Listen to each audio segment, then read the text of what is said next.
এটা হচ্ছে চায়নার গুয়াংজুর হোলসেল মার্কেট অর্থাৎ কসমেটিকের মার্কেট।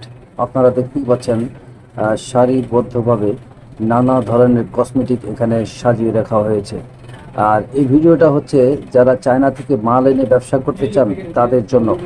আর বাংলাদেশের যত কসমেটিকের দোকান দেখতে পাবেন আপনারা, এই ধরনের কসমেটিক একেবারে সাজানো থাকে। এগুলো কিন্তু বেশিরভাগই হচ্ছে নকল প্রোডাক্ট, অর্থাৎ আপনি যে নামেই বলেন ওরা আপনাকে এই ধরনের product, face wash, cream, shampoo সব বানিয়ে দিতে পারে একেবারেই সস্তা।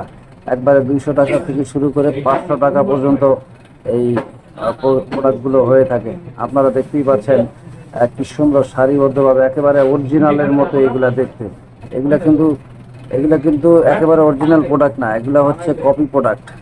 দেখুন, যত ধরনের মেকআপ সামগ্রী আছে, কসমেটিকের আইটেম, শ্যাম্পু, তেল থেকে শুরু করে মেয়েদের মানে সাজুগুজুর যা আছে সব কিছুই পেয়ে যাবেন এই মার্কেটে আসলে। আমরা দেখতে পাই বাংলাদেশের বিভিন্ন শোরুমে ব্র্যান্ডেড প্রোডাক্ট বলে অনেক প্রোডাক্ট সাজিয়ে রাখা হয় এবং বিক্রি করা হয়, অরিজিনাল বলে বিক্রি করা হয়। আসলে সব প্রোডাক্ট কিন্তু অরিজিনাল না। আপনার 200 টাকা দিয়ে প্রোডাক্ট এনে ওরা কিন্তু 2000-3000 টাকাও বিক্রি করে।